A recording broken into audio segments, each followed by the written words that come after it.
Okay, day number 2, risk Yeah. taking, risking. Well, I'm Welcome, glad to everyone. be. Yeah, welcome, and I'm so glad to be here with you, man. Likewise. I enjoyed yesterday. You just had so many points, and Well, it because was I just get tired of people that are playing small. And I mean, it's not a personal attack against anybody. It's just that when you find your tribe and whatnot, you tend to get rid of what doesn't work anymore. yeah, And to some degree, you still find yourself in those cases, but you overcame that, right? right, You're not going to allow that to get in your way of where you really need to be, right, and I get tired of that. I can't do this, I can't do that. It's like, okay, well, just like Henry Ford said in the 50s, I believe it was, yep, if you think you can or you think you can't, you're right. absolutely, you know absolutely, and it's like it gets funny when people have all the excuses, and hmm it's just like, wow, okay, if I had $1 every time I heard that one, yeah, and it eventually it's hard to be around that because it might be different people, but it's like if they can't see it, there's nothing you can do to besides support them or care for them, but you have to be willing to just cut the cord or give them their space because you still have stuff to do in your own life. You know what I mean? right, right, and not to make it seem like people are stepping stones, but people in our lives are stepping stone to one experience to another sometimes. And that's Absolutely. and that's how you have to look at it, because when you don't realize that people are here to help you with, oh, this is the number one Scott right now. Hi, Scott Ricard. What's up, Yesterday we had Scott? a triple fecta of Scots in the house. We So had this is Scott number Mania one. yesterday. Scott Mania. Yeah, we did. We had Ricard, Goyette, and Jones. Yeah. Lip Lock and 2 other Scots. There we go. Oh, it's just like my friend Brian in Phoenix, and then I had you, Brian, and then I was dealing with another Brian. So it's like, man, Brian no, cubed. yeah. Now it's a Scott trifecta. Oh, then we have this is my Mark, virtual, thanks for being this here, is Mark. my virtual husband. He's great. He knows how to just let me be, and I love him for that. Hi, Mark. Even though he hasn't been around to hear about lip lock, but And that's okay. Now you got a story to tell. oh my gosh. And then there's Kellen Ann. Kellen's here. Now Hey. that's Mark Rodriguez's online girlfriend. Oh my. I labeled her that. We got our own online tribe of the young and the restless. I can't help it. Hey, I didn't coin Mark Rodriguez as my online husband. He did. So I coined her as his online girlfriend. So Well, it's interesting that you're saying more than he is. So, that's all. No, it's public record. Instead of it being just something, that, oh, he said I'm his online girlfriend. Now it's public record. you see, this is perfect to say that we do have all different roles in each other's lives. Yep. Like I said about stepping stones. So he's making moves. Yeah, he like moves from the Bronx to New Jersey. How'd that go again? I love it. I love it. I love it. Hey, Mark, my online boyfriend. Yeah. Yeah. And you know what? And you know what? And she's approved by the online wife. That does not happen very often. Again, you build your tribe however you want. Is all of this arrangement a risk, dare I say? Oh, I'm turning a little red here, but of course you are. It's been a while. It's been a couple days. But all that really means is that you build the tribe, you build the people you want to be around with, you build the people that you just love unconditionally, and anything's possible. I mean, like in less than 30 days, I'm going to have a book published. I'm just about right there, and I'm really excited about that. But if I wasn't inspired or surrounded by people that allow me to get to the next level, I'm just honored by that. I'm just honored that all of us take time to support one another, and we're just here. And it's just, I'm so grateful to say that if people would just realize that what you think about, you do bring about. And it's just truly nice to know that you can either stay stuck in the past, or you can create what you want today. Mm-hmm. I'm just the real and raw gigolo, and everywhere I go, people love the part I'm playing. Way to go, He Mark. he's also like a DJ too, so there you go. Excellent. So, you know, getting uncomfortable and making more risks. I don't think it's getting. I think it's being uncomfortable, Being because uncomfortable, yes. it's a state of mind. It's not something, You're you know. you're It right. might start off as being a thing, right?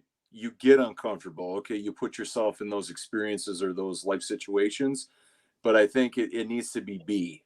You know, it needs to be a part of your makeup that Uh, you embody. That all of a sudden it becomes second nature, because it's just people see it in you and you don't see it in yourself because it's so second nature. It's so That's heavily true. practiced, you know. That's true. 5 months into this year, all I've been is just being vulnerable.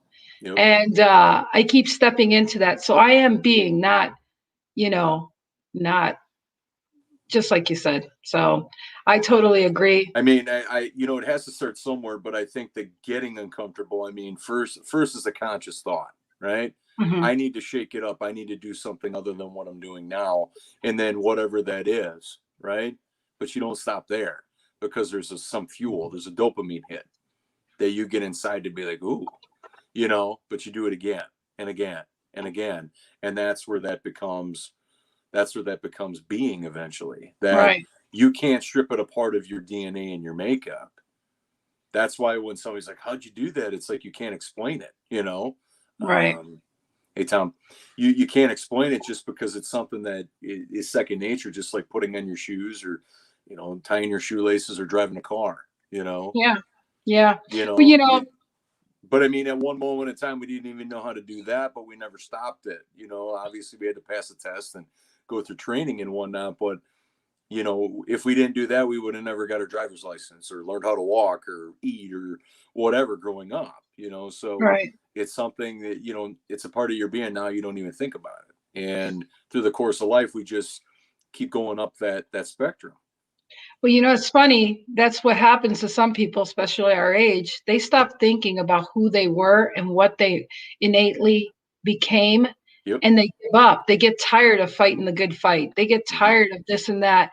And yet, you know, a reflection of some of my memoirs from when I was younger, you know, I'm like, wow, I was very, you know, tenacious. I was very, I'm going to defy the odds that were and placed on my life. I wasn't going to be defied by these different things in my life. And so it comes to be where you realize if you did it once, you can do it again.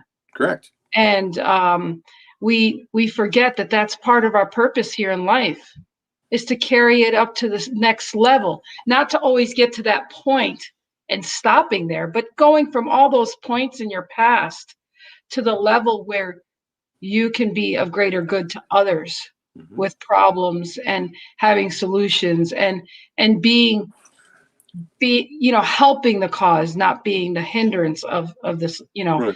And so it really is huge. And you know, too bad we can't be Benjamin Button and be wise when we were little and Right. go forward, you know. But it really stands to say that we truly, as we get older, we get wiser.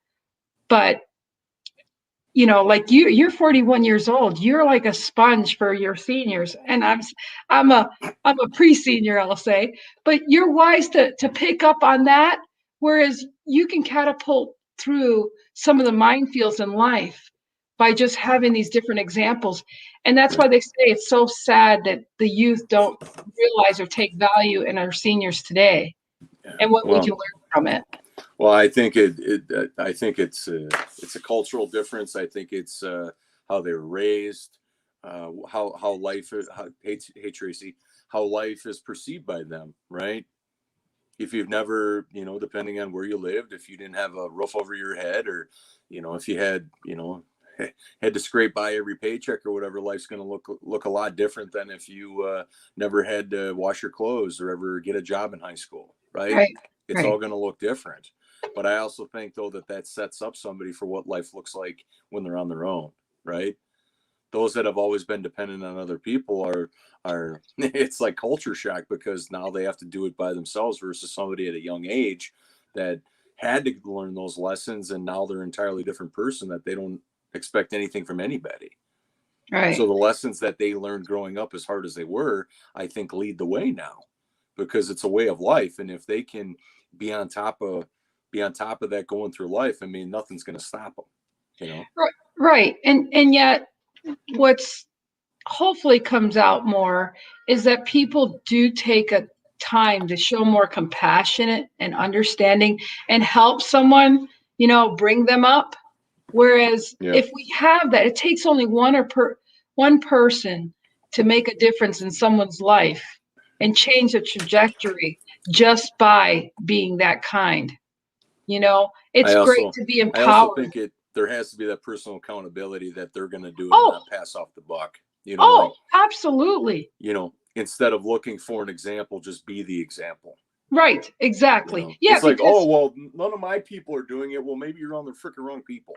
Right. You know what I mean? Like, yeah. And I think that's a perfect reason why doing a memoir or something, instead of sharing your story, sometimes somebody can go and read it and say, okay, and you can help somebody with that, on a one-to-one basis. And it's really cool, because the people that need something will get something out of it, kind of thing. And, it's just nice to have that point where people don't realize when they ask for something of the universe complies and it shows up. I mean, it's just truly that works. And same thing goes, if you're going to talk negative, you're going to get negative back. I mean, correct. There's just so many true examples of this, and yet so many people don't learn by it, Right. So, well, I think be, do, and have versus have, do, and be. Yeah. If I have this, then I'll do that, then I'll be that, versus if I be this, then I do that, then I have this. Yeah. Prove yourself up front by who you're being, and you might not need to buy a new car. You may not need that new device, because I guarantee you that new car smell or that new, whatever gadget smell will wear off, and you'll be the same person. Right. You'll get a couple hits of dopamine, and you'll go gaga and goo-goo over this new thing, but eventually that's going to wear off, and you're going to be the same person. Yeah. And I hate to say it, and I'm not singling anybody out for doing this. Right. But statistics have shown, and I'll just say statistics have shown, it's like people that do gastric bypass. It does not fix that they have an eating addiction. Correct. So to do that might be cosmetically temporary, but you can undo that by having like a can of soda or something and expanding your stomach, and you're back to square one. Mm-hmm. It's the same thing. And that's statistics. So, I don't want no fan mail, hate mail. I just won't read it anyways. But I'm just saying that it is what it is. Well, I think that, like we talked about yesterday, one of the biggest risks is how is everybody else, is that we don't do stuff in life because of what other people are going to think. Yeah. And that's what holds us back. I mean, because if it was just a matter of doing a thing and it's something you're passionate about, why would you care? What would hold you back if it was just you deciding? Well, So if you're going to be more worried about what somebody's going to think along the process of you doing this thing, and then ultimately when you complete it, wow, life is going to be tough. Like risks are going to be like, hey, I'm going to drive a different way to work, or, I'm going to, something very simple is going to even be tough, because you're going to have all of these voices other than your own telling you and keeping you in a box, keeping you in their frame of mind without you even choosing where you want to be. And here's the problem with that. People are going to talk regardless. So do you want to be held back by a prisoner of your own mind, or by that of somebody else who has no plans for you, let alone plans for themselves in life? Yep. I learned a long time ago to shut off a switch. When I'm ready and bold to do something, especially getting out of my introverted ways, I'm like, I shut the switch off and I go.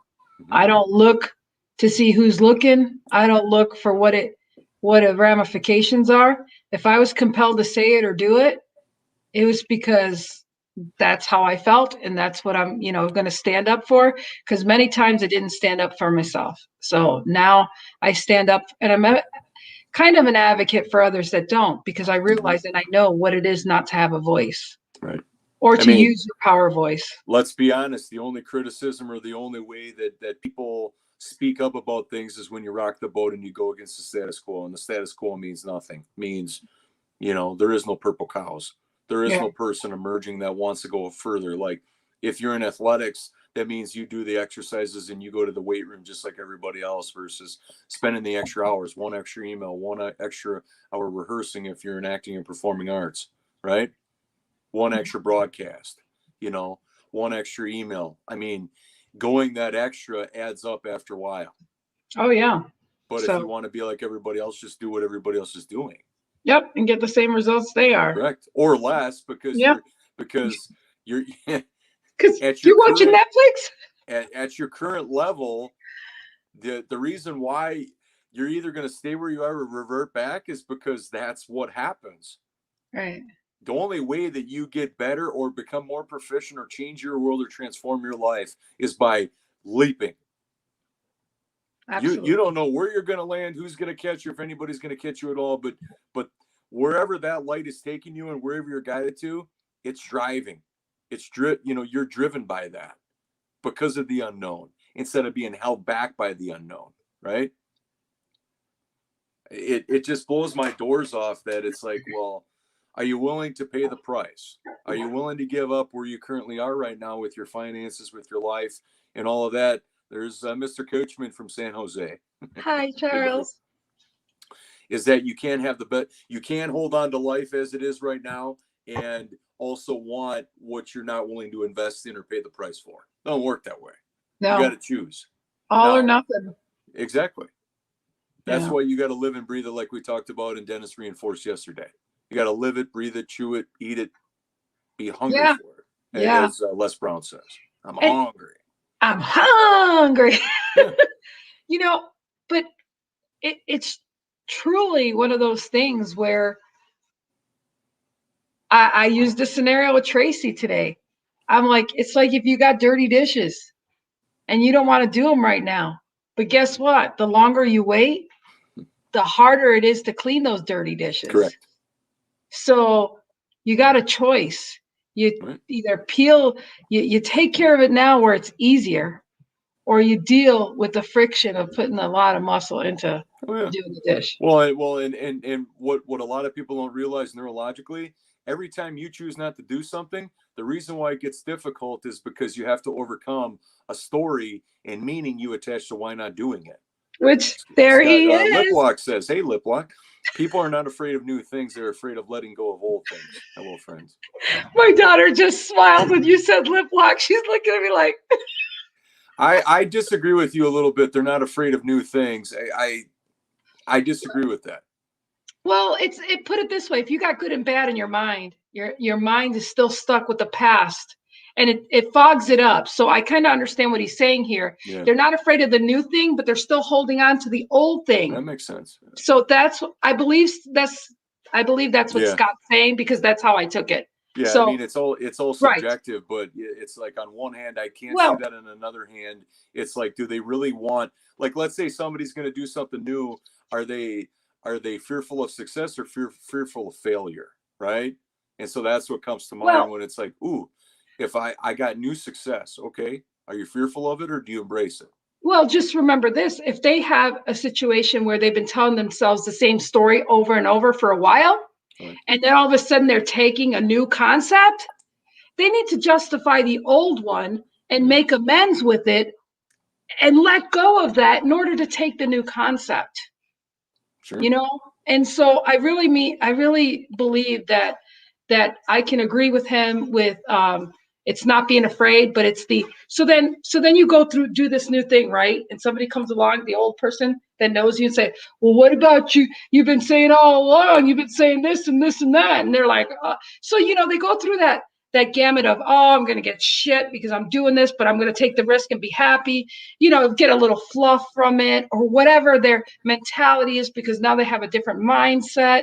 So I really think that it's a compilation of looking at all angles and what it truly means to not be afraid, but to say, you know what? When Joe Schmo or Brian says, what about this? I've got an answer. Yeah, what about this? I took the risk to do this so that I wasn't living there. So I mean, Right. it's validated to say that people have to understand and justify in their own mind how they're going to handle whatever the outcome is, Right. you know, to protect themselves. So I also think too is like, you know, we Sadie. don't like what is considered new, right? I mean, like from a like, are we talking somebody that's not a risk taker but they're dabbling into it, or somebody that's a risk taker, right? Well, he's talking about new things, you know, new But ideas. we need a context though in order to get it, make it granular, right? Okay. Like people new things. Okay, is it fear of success is a mask for the fear of letting go of what they know?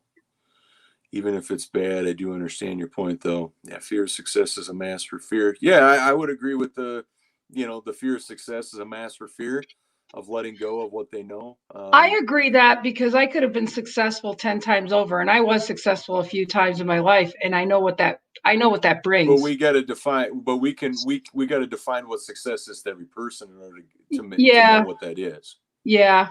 Yeah, Because we're obviously different topics. the one that's going to be, you know, success to one person might be, you know, freedom and able to go as they please for the rest of their life. And some people is to have as much money as possible in the bank account. You know, Yeah, some that's people's cool. to not their success is to not have any physical limitations or disease or whatever. You know, so Yeah, but it all applies though. right.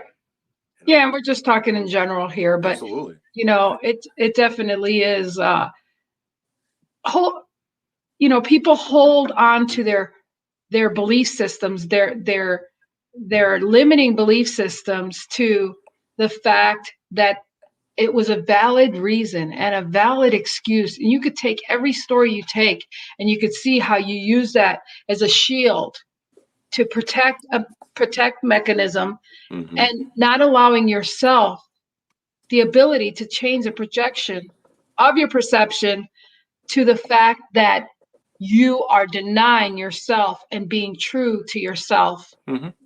And that is the shame, is when, okay, you've got everybody else's opinion, but when you're masking your own opinion from your own self and you're not Right. being true to yourself, that's pretty effed up, people. Yeah. You know, Is the risk in is the risk in stepping onto the tightrope or stepping off the stable? Yeah, yeah, that's yeah, great. yeah.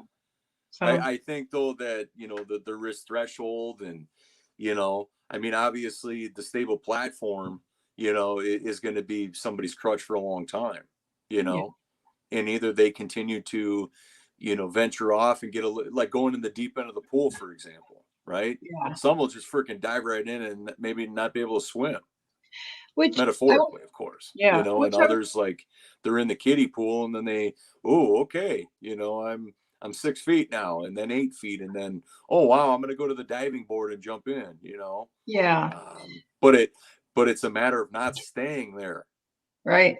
Which I want to take a moment right now. Thank you, Scott, for your feedback. I want to mention that Tom, I just saw Tom's name. Scott has an addiction training center. And Yep, today I on my saw that. page, him and the he's the owner and co-founder of it. And they're going to be talking about the services and things they have. And it's posted on my page. So feel free to, it's going to be on actually an hour from now, I think, Wow. or so. I forget, but it's posted on my wall, so I wanted to make mention of that. And we've got Larry Hey in the Larry. house. And go back to Scott about the tightrope is like based on that right there is that it's a choice. Mm-hmm. Do you stay on the stable platform?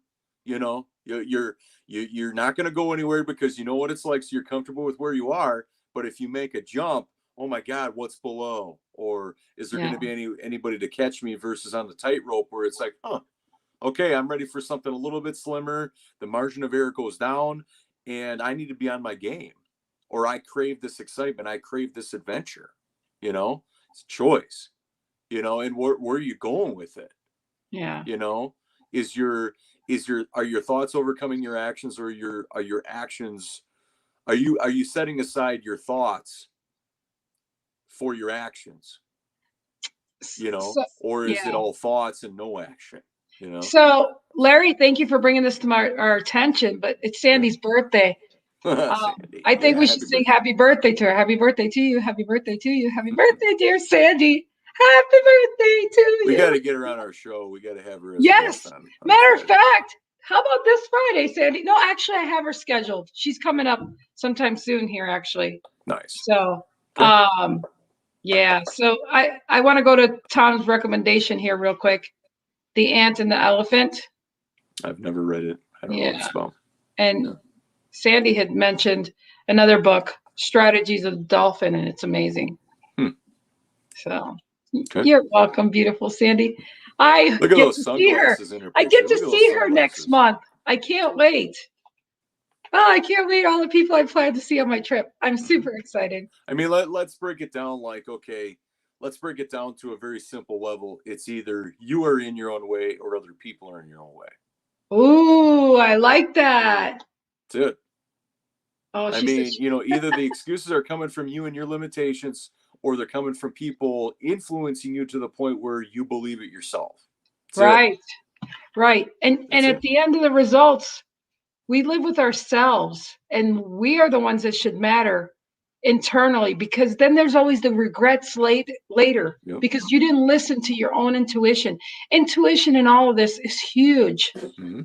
And it's really important to realize how many times you didn't listen to your gut, your intuition, and how if you would listen to that, you would have so many amazing things happen in your life and so many amazing doors open because you just took the right turn today. And because you took that turn, you found a sale, or you found this, or you saw a friend, or you stopped here or there. And then question yourself, man, I did something out of my normal schedule, and this is what I got. And if you would just take a moment to realize those times that you just are on autopilot and you do something different, how amazing. I mean, I swear everybody's had these stories in their lives, and they take it for granted. I mean, what we were doing our show one day, and here this guy, he's like, oh, hey, nice to see you guys on the show. And he's like, hi from Montana. And I'm like, hi from Montana.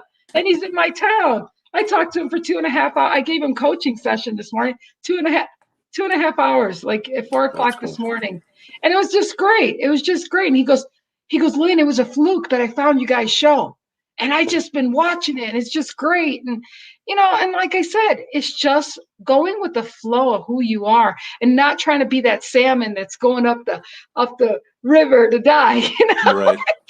Yeah. I mean, truly. I mean, and I gotta say this. Well, I don't know. I'm going to be so wrong with this, but I'm going to say it. But, you ever wonder, what if a salmon didn't go up the river? What if he finally just went down the river? Would he live a little longer? Why does it even have to go in a linear fashion? Right? It can go anywhere it wants, but you got to choose it. You either choose it or it chooses you. Right. And if you're leaving it up to another force or somebody else, don't be surprised by what they got in store for you. Yeah. Yep. And that's just it. I think I was talking to somebody, not going to point them out or anything like that, but they were saying, well, it wasn't my design to go through these things I did. I said, well, you know what? When we have time, we're going to have to talk about that because you gotta realize it wasn't my design. Okay. Yeah. So I'm just saying, that's going to be the topic for some other day. It sounds like some regrets and denial, perhaps. Yeah, and half the battle is just taking ownership. Absolutely. And even not even this. I had a girl that I talked to who tried to tell me, and she knows better. But she tried to say to me, "Well, Lynn, I got in this situation," and I'm gonna be evasive about that too.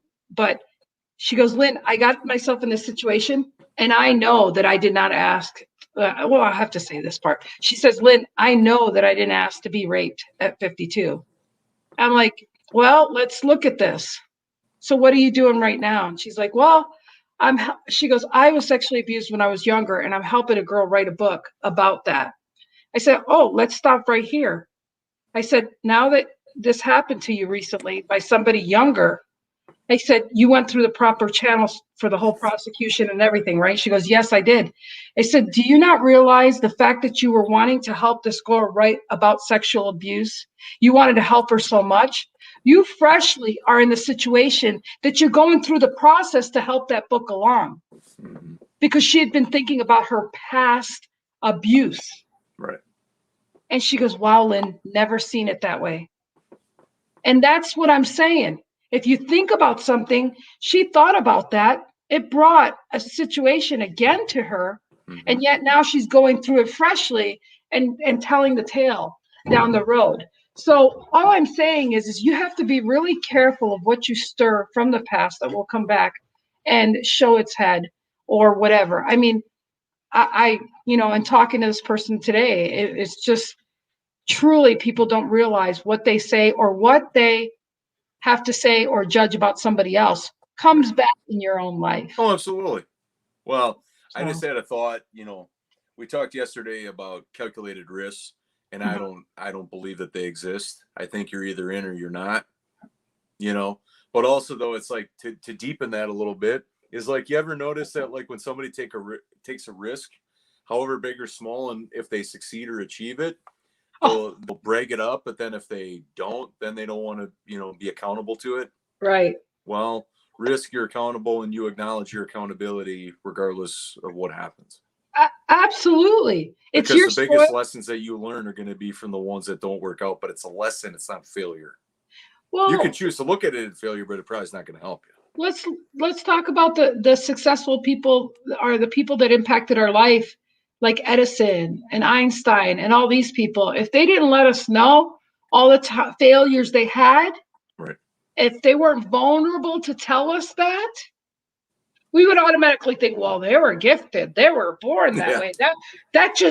They were lucky. They were lucky. Right. I mean, that is why it's important to show people your vulnerability so that they know your starting point. Right. To where it is that they possibly can too, if they go ahead and choose to take that risk. Right.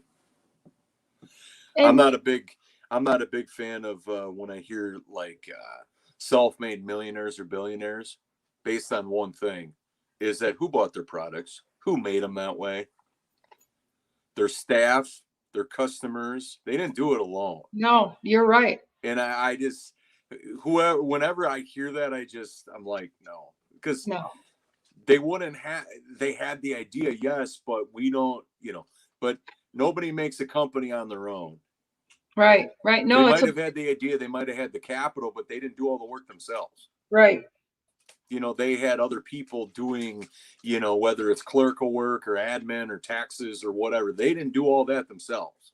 Well, exactly. Just like some people write books and they didn't do all the work. Right. Some people get an editor to redo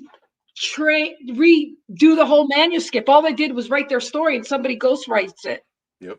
That, and I'm not knocking anybody there, but how can they really feel good if they know that Brian put 11 books worth of work and Lynn took and put her life in 3 days or whatever, and we're being raw and real and giving it from our rendition, as opposed to somebody that just paid somebody to be a ghostwriter just to say they're an author. I'm not knocking them. I'm just saying there's a lot of different ways to get different labels, but authentically, when somebody gets asked questions from a book that they wrote and they're like, what was that? Oh, yeah, that was good.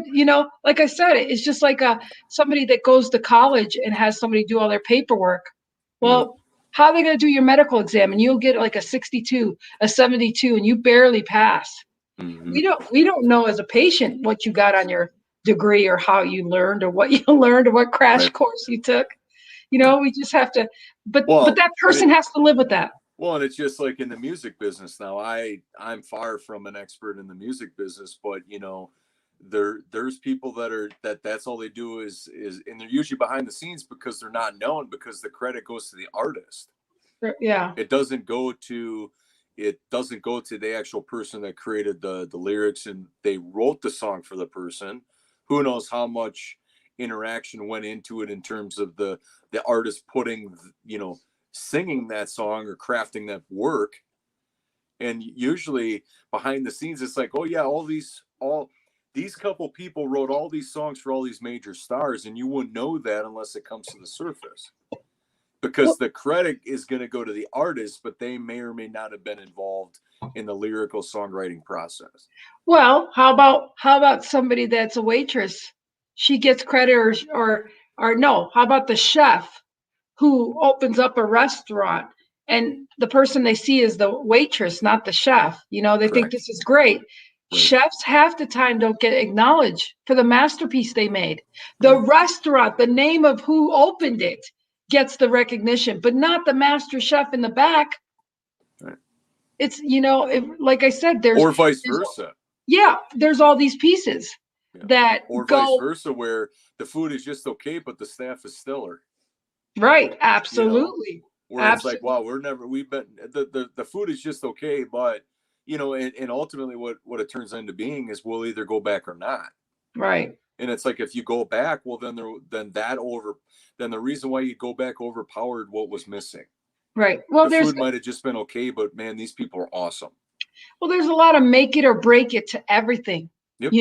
In other words, self-made millionaire, if they didn't take the money that they had and somebody had an idea, okay, and the idea made them both, the person with the idea is the silent partner, but everybody looks at the person that financially is the name on the door. Like you said, until you peel the onion to really see where the inception was, or some people that say, oh, that money came from somebody else, or this, like I said, until you know the whole story, you can't imagine or believe. Now, don't get me wrong. There's going to be a face, there's going to be a face, like, name any great achiever. I mean, they're going to be known as that. Right. But when you scale it back, Elon doesn't make, like with Tesla, he might be the brainchild of all this, but he's not the end.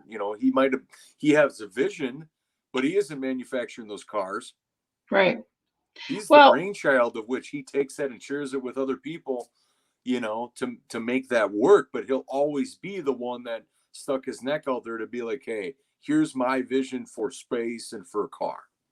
Well, it goes to show you, some people ride some people's coattails to get to where they want to get. Yep. And,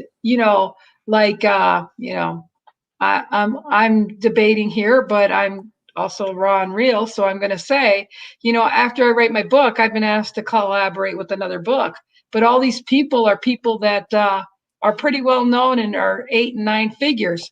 Now I could jump on that hot train and be part of that, or I can continue to just be my brand and take 20 years to build myself. It's taking whatever risk you want, but dealing with the outcomes of it, Well, and speaking of that, the coattails, I love it's been something that is, it's a psychological study. It's known as the Dunning-Kruger effect. Yes. And it talks about people's competency and people that go on in droves, like just by saying how great or how competent they are. Like if they have to go out of their way to tell everybody how competent they are, the study shows that it's actually the opposite. Right. Versus people that are humble about it and just they're just working all the time. Right. Yeah. They would rather have their customers say it or refer people to them for their validation versus saying anything at all. Yeah. Well, those people are usually the ones that are more competent because they're always honing their craft. They're always getting better versus, hey, by the way, I just have to let you know how great I am. Right. Well, that's a bad taste in my mouth. Get out of here. Like if you have to say how great you are, there's something probably lacking within your own self. And it's funny you say that because I love when people talk to me one-on-one, and after they talk to me one-on-one, they're like, a lot of shit, and I'm like, shh, don't tell nobody. Granted, a lot of people are learning and knowing that, but that's what I mean. Like even in Clubhouse, right? All these guys are like, and I'm just sitting there, and I wait to have the one-on-one to share share any knowledge And or I always like to keep my eye out for when people are around others that they could possibly persuade or convince or, Mm, appear different than they really are. I keep tabs on that kind of stuff because it's like, why do you have to be different? Why do you have to be a different person for different people? Just be yourself.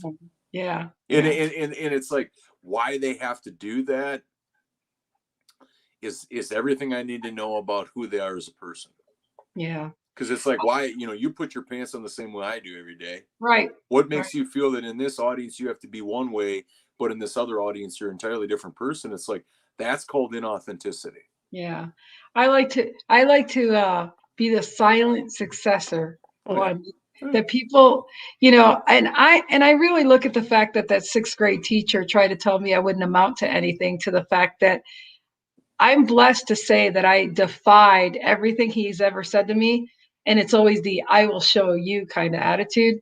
And I'm blessed by that experience because I didn't take it as I'm deflated by what he said. I was like, okay, this is Live Be Raw Real. But I'm like, fuck that. And I'm just like, I'll show you. I think too is that the bigger the risk you're taking in life, the bigger journey that you're on, let's say, or the bigger experience you want to create to transform the world or do your thing in a new way, the less likely, the less you have tolerance of, like anybody talking about it versus doing it, right? Yeah. Like, why do you have to feel like, like, hey, let me go on this preamble before I tell you what I'm going to do. Just get into it. Yeah. Yeah. Like, just get into it. I don't need the preamble. I don't need you to tell me how great you are. Yeah. Why do you have to do that? Yeah. You know, Um, like there's a couple of people that I know that it was just like I was ready to stick my finger down my throat last week when I'm like, wow, okay. And it's interesting too, those people that have this aura about themselves, when they come back down from the clouds back down to planet Earth, where you treat them just like another human being, they don't know what to do. yeah. Because somewhere along the line they feel like they're better than you or whatever. And I just love their face when, I call them out on something, and not in a negative way, just in a way to be like, does that make sense or whatever? They don't know what to do because you how you feel about yourself is more elevated than it is, Yeah.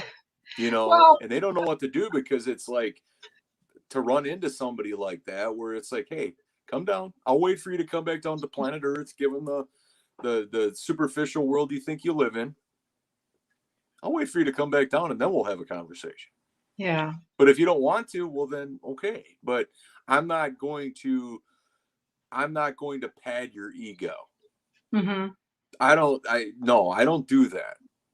You're Yeah. the same person as me, Yep. right? There's a very little difference between us as human beings where we train under the same people, whatever. So where do you feel that you're better than other people? Yeah. Well, I'm not better than other people. Well, why is it that you flaunt it?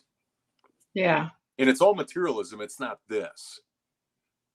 So, yeah. So Anyhow, we've gotten a little off track, I think, but no, um, we could bring it back with you know, everyone can talk a big talk, but absolutely. taking a risk and showing that you're taking a risk, especially like being vulnerable or making sense of who you are and defying and listening to other people's perception. I mean, I for a long time I felt like there's no way I would share that I'd been abused or physically or brain traumas or nothing like that, because I do know that as a whole, when people know those things, they think that's a justifiable excuse for you being outrageous or being authentic or this or that. And then I love when people get to know me and realize that I still do pretty good considering my resume of life experiences, that I do not allow that shit to define me. You're talking to a girl that my medical records, arthritis through my whole body, they have me on a pain management morphine, Ooh, Dilaudid, all these pills that I can get whenever the freak I want. And I'll tell you what, I don't prescribe them. I don't take them. I I just refuse. I just mentally just deal with the pain and anguish and think of the days I was bodybuilding and how I loved being in pain. But I say all that to say this.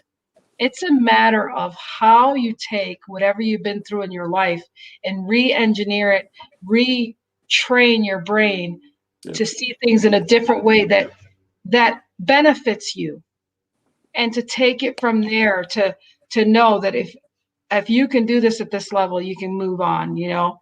And Right. so um, I'm just I'm just great that we're I'm just happy that we have the chance to do whatever we want every day. Mm-hmm. But you should do it for yourself first and Correct. foremost. Right. And hello, Christopher. Hey, Christopher. So You have to choose it. You know, mhm, you have to go all in. You believe it inside of your heart. The people that respect it, the people that may not understand it, but they support you. And they do it just because that you've shown up in such a way that it's like, wow, these are my people, right? right, right. And if you have to explain it, or if it confuses somebody, well, okay, that's more on them than it is on you. Right. You know, because are they going to justify themselves to you? No. So then why should you have to justify yourself to them? Right. And you Right. know, there's a problem with people having learning skills of listening or understanding or wanting to have the compassion to understand it from another point of view. I mean, you're either an open-minded person or you're one-sided and it's like, oh no, I'm talking to Brian for what I can get out of it, Right. as Yeah. opposed to just letting things flow and see where they go. Yeah. Well, and you'll find you'll find like where you get your excitement from, and is it going to be from people that hold you back or people that build you up, like what we Yeah. talked about with Cheryl, right? Build you Yeah. up or break you down. Yeah. Eventually, you're going to be like, man, this is toxic. This every time I interact with this person, I'm disempowered, and you know, and they're not good for me. Yeah. I want to feel excited. I want somebody to, to be like, wow, how's whatever that project you're doing coming along, right? Yeah. They, and it's like they don't have to agree with it, but it just seems that with once you find your people, it doesn't matter what you're up to, as long as it's Right. important to you. That's all that matters to them. They're not going to break it down from a standpoint uh, that, oh, I don't agree with that or whatever. Well, you don't have to, you know. Tom says that the greatest risk is not taking the step forward, but the risk of accepting. Yeah, I mean, but here's the thing, Tom, is that you if you're okay with current situations, but if you're trying to get out of current situations, well, then something's pulling you in a different direction. But you can have the safe haven you're in, along with should I jump? Should I not jump? Well, And you know, same thing goes with taking the risk in a conversation that you need to have with somebody you're yep, involved with and family members, going back yep, to all that and coming forward. It's if you can't handle that at home, how are you going to handle that in a business professional correct. area? I mean, Well, and one common thing amongst all of those is that the longer you let it go or ignore it, oh, it's like that dirty dish, that dirty pot, man. It gets harder and harder to freaking scrub. Where you can put a little Dawn dish soap. This isn't a commercial either because I'm gonna get paid for it. no, But you yeah. can put soap and water and get it rid of, or you can wait and deal with it the hard way. So Well, and along with that, I mean, this goes back to Mel Robbins' book, the 5-second rule, is that, you've got a very short window of opportunity before something all of a sudden it goes into your brain and then it just festers, right? mhm. You create a whole bunch of meaning out of it. That's why when you feel better when you have a list of things to do and you get them done. Now, this is not like sensitive things like buy a house or investments or whatever that take more time, but like your shopping list or whatever. If you just get it done, you're not thinking your way out of it. You just do it, right? Yeah. And then Yep. it's out of your hair, All right. as opposed to like, oh, should I do this, then do this? You're gonna freaking stop before you even start because you're thinking it. Right. You're not doing it. Right. And ultimately it boils down to you're either thinking it or taking action. And so by the opinions of others and what you should do, that is going to possibly overcome your actions, because you're listening to it. You're listening to somebody else foregoing your own thoughts and view on it, instead of, okay, I'm going to just do this thing. Right. You make a choice and you run with it. You don't look for support or validation from other people, because Yeah. it's your life and it should be your way. And you're inevitably wasting time that you can't Yep. get back from the Correct. procrastination of doing what you should have done when intuitively you knew should have did Well, and here, to begin with. well, and there was a video that I watched at the conference. It was like a couple-minute clip about how much time we actually have as human beings once you remove out bathing, grooming ourselves, just the stuff that we do every day, like sleeping and all of that, right? That's right off the top of our lives. Right.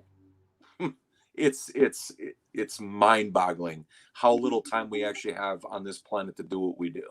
Oh yeah, for sure. Besides sleeping and just the normal stuff, right? Right. It blows me away when I saw that video. You see how valuable your free time can be, and wasting it on things that don't bring you up, that bring you down. Yep. Then you wonder what your problem is you could or things that are in your past that you're not officially, like we talked about several weeks ago on our the week of the open road. Is like, wow, how much of your life are you giving away to things that happened years ago that the brain is going to want to try to figure it out? The amygdala is firing, but there's going to be no new outcome. Right. You're just going to try to go in your brain and do its thing, but come up with the vicious cycle and the vicious circle about feelings that were not complete, but there's not going to be no new outcome. The only good thing about looking backwards is to go ahead and say, what perception or what lesson did I have there that I can learn going forward, and to change the way you think of that past situation. So yeah, I think it's important to review your past life and the hangups, and you'll start seeing a pattern. You'll start seeing a pattern that you can either break or acknowledge and re-engineer. Mm-hmm. So, but you have to choose it. It's all on you. Exactly. Because if not, you're gonna keep going around the same circle, wasting all this time. Correct. So yeah, that's why therapy and self-development's really, really important, because until you can actually evaluate yourself and what you're doing and what's causing it and what you can do to make it better, there's no point in even looking back the rearview mirror. Well, and let's break it down. I know we got a couple minutes left, but let's break it down and go back to, it's either you're the one that's creating the risk or somebody else is creating it for you, right? That's it. Mm-hmm. Your makeup, how you're wired, what you've been through in life, you're the one that's creating that risk consciously in your head, right? Or subconsciously in your head. So is that firing more times than not, or is it the feelings and thoughts about somebody that doesn't really have much in line for you? Let's look at 10 years down the road. Are you gonna blame that person for what you did or didn't do in life? The risk that you wanted to take, but you didn't do it because of somebody that had no plans for you anyway? Are they really somebody that should be in your life? Right. This is not, I find risk very fascinating from a standpoint is that it's always going to be there, but are you going to be on top of your own human potential? Are you going to overcome your fears, your thoughts, setbacks, given conditions, anxiety, mental health, whatever? Are you going to let that fall? Are you going to let that get in your way of really where you're going to be or where you want to be? Because nobody else's plans for you should be as important as your own. Absolutely. Amen. We can end up right on that note, because boom, you just threw the mic on that one. It just blows my doors off. And it's like, I think that for me, my word of the year, thanks to Lynn, because I'm not big into this whole New Year's thing or whatever. I think it's just something to do. And then 15 days later, like January 15th, people stop doing it. But disruption, that's my word of this year. And for me, it is to be uncomfortable in as many moments as I can be. Yeah. I always put myself in uncomfortable moments so that I really don't know what discomfort is like. I don't, And because I'm your in it all the time. your words like mine. Mine being vulnerable is the same thing as, I'm just saying they're interchangeable to me. And I really love to see that we're both still with our word. And it's really, really important to keep that word to you. Keeping a promise and a word to yourself is important. Because risk, and obviously it's a subjective thing depending on what you're up to and where you want to be in life and how fast you want to get there. But the one thing is that you can't hold on to what you have and fully. I don't think you can hold on to what you have now in attempts to get what you want. Right. You have to be willing to let go of what you have now and fully go all in on Right. what you want. Right. And to me, the saying I say with that is when one door closes, another one opens. You can't keep looking at the closed door. You need to Well, go and walk into. well, let me add one more thing to that is that you have to be willing to find the door or see the door. Exactly. Kind of like when if somebody says that they failed, okay, is it really true that you failed or that you haven't seen the new opportunity or you haven't Right. seen that door in this context? And you failed forward because Correct. now you have an experience, which means of really having the experience is not failure at all. Correct. The failure would have been not doing nothing at all. But in that particular moment when something like that happens, you might be so emotionally tied to what happened that you can't even see what it's going to generate for you in the future. And I get it. Yeah. But once you decompress and once you move on, it's like, whoa, I'm never going to do that again in life. Now, when you're our emotions are attached to failure. Get it. But when you're able to separate and break it down to where there's no emotion in whatever happened, it's like that didn't work. Yeah. You tend to look inward and not outward because the only way you're going to officially move forward is where you take personal ownership of it, accountability of why it didn't work. You Right. can deflect it all day long, but that isn't going to help you moving forward. No. Deflect, excuses, whatever you want to call it. Right. You just have to take and realize you have to own up what you're doing. Own up the risk I and mean, go for it. let's look at it, and then we'll move to final comments or thoughts. Thank you for another insightful Thank, show. Well done. Thanks for being thank you, here, Scott. Scott. Yeah, thanks for all Love your ya. sharing. Imagine, as radical as it is, I'm just going to throw it out there. Imagine if Edison said, "Hey, this light bulb thing is not for me, and I'm blaming it on everybody else." Be in the dark for however long you want. It's everybody else's fault, but I didn't. It wasn't. I didn't do anything about it. It wasn't anything wrong on my part. How ridiculous does that sound? Yeah, yeah. Well, then shut off the light behind you, would you, Brian? And shut up. Exactly. So there's just so many, depending on where all of our loyal viewers and anybody catching the replays coming from, it's very difficult without a context to, because our risk aversion, just like pain tolerance, is going to be different for everybody, right? Right. But all I can say is that it's either you or somebody else. Yeah. Somebody else is in control of you view other people's opinions of what you should or shouldn't do, and that's overpowering your own thoughts and views about what risk you should be taking, or you're in control of that. Right. There is no other options. It's either you or the voices of other people. That's it. Right. That's Right. it. There is no other when it comes to risk. And again, when you're trying to peel the onion and figure out where it came from, you Right. should realize the quick release should be the attachment from someone else's belief, and it should always continuously come back to what you believe and what you want. And that's Absolutely. what's wrong with the world right now, especially women that are abused or feel like they're being victimized. You have to say you yourself can stop this, and Right. you can think of the best future you have by getting out and letting go. And so I just think it's really important for anybody out there to know that and to feel empowered that it might be shitty and scary to go through that. But I'll tell you what, the best part is to know that you can believe in yourself, and that if you Correct. don't want to be in that, you know, yeah, I just had to say that.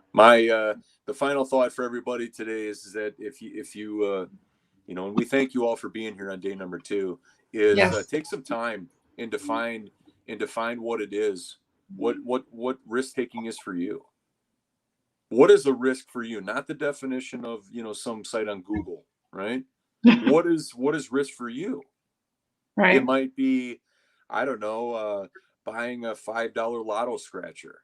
It might be, I don't know, jumping out of a plane this summer, right? Like anything and everything. But if you don't define it, you're never going to know how you can expand upon it. Right. But here's the thing, when you don't do it, that's when you can't go back on and regretting not having done this up front, and then you're not fulfilled because you Right. left it up to voices of other people to define it for you. Couldn't have said it any better. I want to thank you, Brian, as always, for showing up. Absolutely. Day number And 2. yes, day number 2. And right now, our guest for Friday is mystery, but we'll figure that one out. And we look forward to seeing you guys tomorrow.